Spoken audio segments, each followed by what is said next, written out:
A baby is crying. It's 3 in the morning, somewhere that could be anywhere, and a mother is swaying in the dark, doing something she was never taught. She is humming. No melody she learned on purpose, no song with a name, just a low, repeating pattern, rising and falling, and within minutes, the crying stops. This happens every night, in every culture, on every continent, in almost every recorded era of human history. Nobody designed it. Nobody passed down an instruction manual. And yet, here it is, again, the oldest interface between two nervous systems, sound, used not to say something, but to change someone. Most people think music is entertainment, something added on top of survival, a pleasant accessory to the business of staying alive. That's not what the evidence suggests, because if music were simply decoration, evolution should have deleted it long ago. Biology is ruthless about waste. Every calorie spent on something useless gets selected out, generation after generation, without mercy. And yet, humans have been making music for at least 40,000 years. Bone flutes carved from vulture wings have been pulled from caves in Germany, shaped with a precision that took real time, real focus, real risk. Time a Paleolithic human could have spent hunting, hiding, surviving. They spent it on sound instead, which means somewhere in deep prehistory, music was not a luxury. It was doing something necessary enough to justify the cost. The first clue comes from inside the brain itself, and it is stranger than most people expect. In 2001, researchers gave people music that gave them chills, the kind of moment where a melody builds and the hair on your arms lifts and something in your chest tightens without your permission. They scanned the brain during that exact second. What they found should not happen for something so abstract. The same reward circuitry that lights up for food, for sex, for cocaine, the dopamine pathways carved by millions of years of evolution to keep an organism alive and reproducing, fired in response to patterns of air pressure arranged in time. Music is not a real thing. It cannot be eaten, it cannot be touched, it has no calories, no mating value, no nutritional content, and yet the oldest, most primal survival machinery in the human brain treats it like it does. That should unsettle you a little. It unsettled the scientists too, because it means somewhere in our evolutionary past, sound patterns hijacked a system built for something else entirely,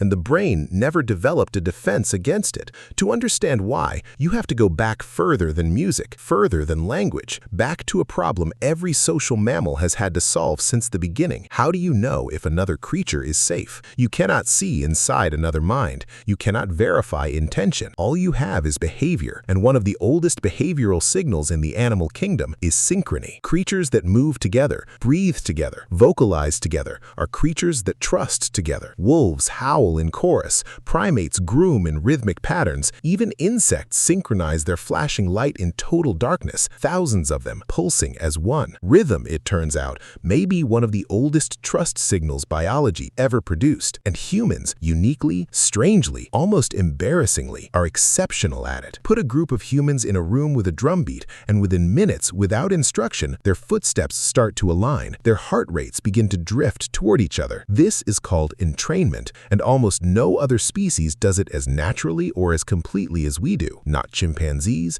not gorillas, not our closest genetic relatives. Something happened in the human lineage that made us uniquely willing to synchronize with strangers through sound alone. And once you see that, the bone flute stops looking like decoration. It starts looking like glue. Because here is the deeper problem early humans faced, one far more dangerous than any predator: cooperation at scale. A lone human 30,000 years ago was fragile. No claws, no fangs, no fur thick enough for winter. Survival required groups, larger than the handful of relatives a primate brain instinctively trusts. And large groups have a flaw built into their foundation: free riders, suspicion, fractures, betrayal. Trust does not scale naturally. It has to be manufactured. Music may have been one of the tools that manufactured it. A 2016 study found something the researchers did not fully expect. Strangers who sang or moved in synchrony, even briefly, even with no conversation at all, rated each other afterward as more trustworthy, more likable, more part of their group. The synchrony itself rewired the social calculation. No words exchanged, no shared history, just rhythm, and suddenly you are one of us, which means every campfire chant, every war drum, every national anthem played before a crowd of strangers may be running the same ancient subroutine, borrowing a biological trick built for forming alliances between between people who had no other reason to trust each other. Music, in other words, may not have evolved to be beautiful. It may have evolved to be binding. But that still doesn't explain the moment alone in a dark room, headphones on, a single human crying to a song with no one else around to bond with, no tribe, no campfire, no survival logic visible anywhere. This is where it gets stranger, because researchers studying chills, that goosebump moment, the frisson, found it spikes most intensely during musical moments that violate expectation, a pause that lasts slightly too long, a harmony that resolves somewhere unexpected. The brain, it turns out, is constantly predicting what sound comes next, and music is one of the only art forms built entirely around the deliberate manipulation of that prediction. Your brain evolved prediction as a survival tool, anticipating the rustle in the grass, anticipating the trajectory of a falling branch. A brain that predicts well lives longer. Music takes that same machinery, built for danger, built for survival, and turns it into play. It sets up an expectation, then bends it just enough to create a tiny controlled jolt of uncertainty, followed by resolution, which means that chill running down your spine during your favorite song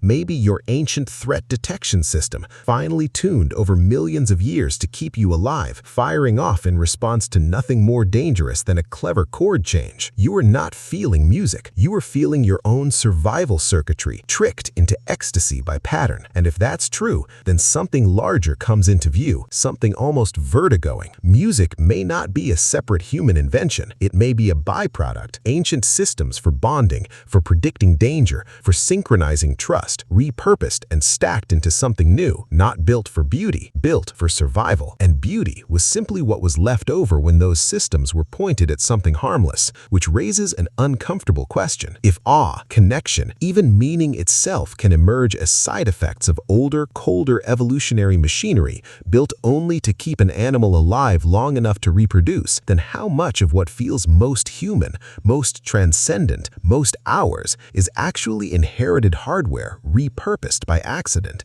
The baby humming to her child at 3 in the morning is not expressing art. She is running code written before language existed, before agriculture, before fire, code that once decided who lived and who didn't, now quietly deciding who feels safe enough to sleep. And somewhere, in a room you can't see, someone is listening to a song that makes them cry, not because they understand why, but because 40,000 years of survival is humming back to them, disguised as something beautiful.